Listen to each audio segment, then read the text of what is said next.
कुरामा हामीले चाहिँ हाम्रा नगरवासीहरूलाई नै होइन विपद चाहिँ भोलिन्टियर स्वयंसेवक भनेर चाहिँ हामीले चाहिँ प्रत्येक वडाहरूमा चाहिँ हामीले चाहिँ भोलिन्टियरहरू पनि तयार गरेका छौँ र चाङरानी नगरपालिकाले चाहिँ के सोच पनि राखेको छ भने हामी अति दुवै किसिमको विपदमा चाहिँ हामी रहेका कारणले गर्दा प्रत्येक नागरिक चाहिँ आधारभूत र सामान्य विपदबाट जोगिन सकिने कुराहरूको चाहिँ जानकारी चाहिँ नगरपालिकाले चाहिँ हाम्रो नगरवासीहरूलाई गराउनु पर्छ भनेर चाहिँ हामीले चाहिँ त्यो तयारी पनि गरिरहेका छौँ र विपदको सिलसिलामा हिजो तपाईँ हामीले अस्ति भर्खरकै भारी वर्षा 3 दिनको भारी वर्षाले तपाईँको काभ्रे प्लान्चोक सिन्धुपाल्चोक लगायतका धादिङ लगायतका हाम्रै उपत्यकाको चाहिँ ललितपुरका धेरै ठाउँहरूमा चाहिँ ठुलो धनजनको क्षति भयो।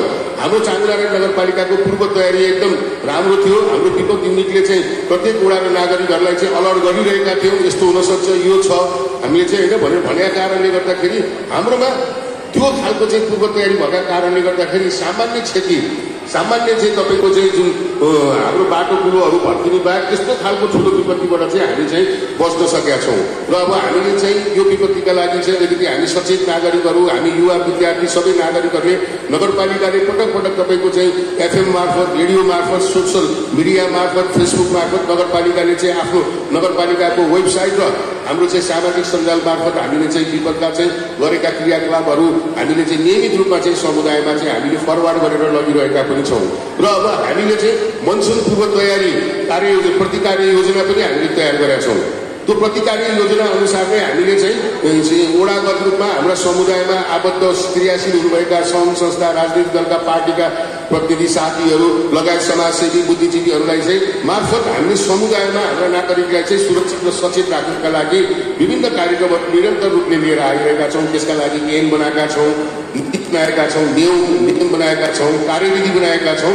त्यो कार्यविधि अनुसार हाम्रो युनिटले चाहिँ निरन्तर रूपले चाहिँ हाम्रा नगरवासीलाई सुरक्षित राख्ने यस्ता मनसुनजन्य विपत्तिबाट जोगाउनका लागि चाहिँ हामीले गरेका छौँ र भनिहालिसकेपछि पनि हामीले चाहिँ वडा स्तरले चाहिँ त्यसका लागि चाहिँ भण्डारणहरू विपदका चाहिँ सामग्रीहरू राख्नका लागि भण्डारणहरू गरेका छौँ। पूर्व तयारी गर्नका लागि चाहिँ भइहालिसकेपछि कसरी खोज उद्धार र राहत गर्ने भन्ने कुराहरूको चाहिँ हामीले तयारी गरेका छौँ। त्यसकारण अहिले पनि हामीले चाहिँ चाङरानी नगरपालिकाले चाहिँ चारवटा नगरपालिका भक्तपुर जिल्ला मध्येको चाहिँ यो विपदको कार्यमा चाहिँ हामी उत्कृष्ट भएका छौँ। जिल्ला स्तरीय विपद समिति त्यो रिपोर्टले पनि हामीले गरेका काम र क्रियाकलापले चाहिँ उत्कृष्ट भएको छ।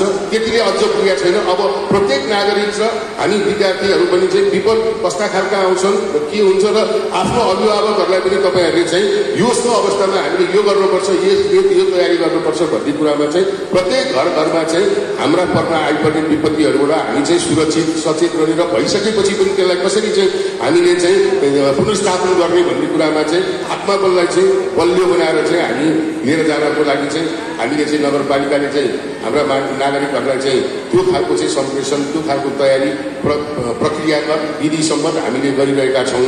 विपदका सन्दर्भमा अहिले पनि यो चाहिँ भारी वर्षा हुन्छ भन्ने कारणले गर्दाखेरि हामीले चाहिँ सम्भावित हुन सक्ने जोखिम क्षेत्र हामीले निर्धारण गरेका छौँ। होइन कहाँ चाहिँ खोलाको चाहिँ बाटले चाहिँ बढी चाहिँ घरहरू जोखिममा छन्, कहाँ पहिरोको कारणले बस्तीहरू जोखिममा छन् भनेर चाहिँ हामीले चाहिँ निर्धारण गरेका छौँ र त्यो क्षेत्रमा हामीले जानकारी पनि गराएका छौँ। यस्तो हुनसक्छ, यो कारणले तपाईँहरू सचेत अलर्ट हुनुहोस् अथवा त्यसका चाहिँ विपदबाट जोगिनको लागि आफूले कुनै उ गर्न पनि थाल्नुहोस् भनेर हामीले चाहिँ भनेका छौँ। अब त्यस कारणले गर्दाखेरि चाङरानी नगरपालिकाले यो मौसमविदले भनेअनुसारको चाहिँ क्षतिलाई चाहिँ कम गर्ने जोगिने र त्यसको पूर्व तयारीका लागि चाहिँ हामी चाहिँ पूर्ण रूपले तयारी भएर चाहिँ अगाडि बढिरहेका छौँ। यसमा मैले यति नै कुरा गर्न चाहेँ।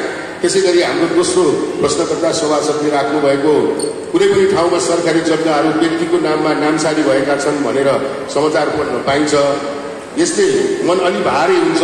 हाम्रो नगरपालिकाभित्र सरकारी प्रति जग्गा कति छन् र तिनको अवस्था के छ भनेर चाहिँ दोस्रो माननीयज्यूले राख्नु भएको छ। वास्तवमा सरकारी जग्गाहरू हाम्रो नगरपालिकाको टोटल क्षेत्रफल 62.98 वर्ग हेक्टर हाम्रो नगरपालिकाको क्षेत्रफल रहेको छ। यो उपत्यकाको दोस्रो ठुलो क्षेत्रफलको हिसाबले चाहिँ हाम्रो नगरपालिका रहेको छ। यसमा पनि एकमुष्ट रूपमा वन जङ्गल र सार्वजनिक प्रति जग्गा भनेर चाहिँ हाम्रो 21.21 हेक्टर जग्गा चाहिँ हाम्रो नगरपालिकामा वन जङ्गल मन्दिर र सार्वजनिक प्रति जग्गा चाहिँ एकमुष्ट रहेको रूपमा रहेको छ। र हाम्रो यो प्रति जग्गाहरूको संरक्षण गर्ने सवालमा नगरपालिकाको त जिम्मेवारी र कर्तव्य त सधैँ छ, त्यसमा पनि अझ बढी जिम्मेवारी र चाहिँ दायित्व चाहिँ भनेको चाहिँ नागरिकको हो।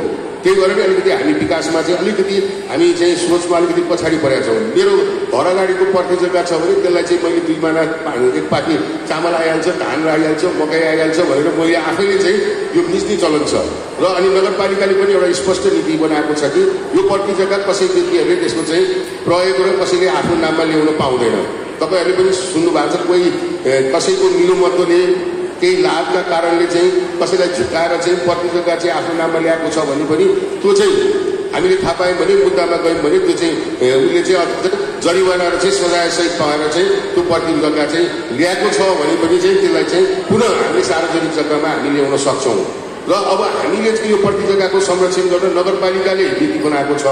त्यो नीतिमा चाहिँ सबै नगरवासीहरूले चाहिँ साथ दिनुभयो भनेदेखि चाहिँ त्यसको संरक्षण हाम्रो सामूहिक रूपले पर्ने जग्गालाई चाहिँ हाम्रो समुदायलाई चाहिँ प्रयोग गर्ने गरी चाहिँ हामीले प्रयोग गर्न सक्छौँ होइन। त्यो चाहिँ अब हाम्रो चाहिँ अलिकति चाहिँ बढी तपाईँ हामी पनि चनाखो र सचेत हुनुपर्छ, नागरिकहरू पनि अझ जिम्मेवार हुनुपर्छ। र त्यो जिम्मेवारीमा चाहिँ नगरपालिकालाई त्यो आफूले थाहा पाएको क्षेत्र ठाउँमा चाहिँ त्यो मिचिएको छ, व्यक्तिको नाममा ल्याएको छ भने त्यो नगरपालिका आफै विधि सम्मत कानुन सम्मत हामी चाहिँ हाम्रो चाहिँ सरकारी प्रोसेस अनुसार चाहिँ मुद्दा गरेर त्यसलाई चाहिँ पर्ने जग्गा हो भनेर प्रमाणित भएर पनि चाहिँ त्यो व्यक्तिको नाममा आएको छ भने हामीले ल्याएका छौँ। फिर्ता पनि कतिवटा जग्गाहरू फिर्ता ल्याएका उदाहरणहरू पनि छन्, त्यस्तो छन् भने हामी ल्याउन सक्छौँ, कानुनी व्यवस्था छ।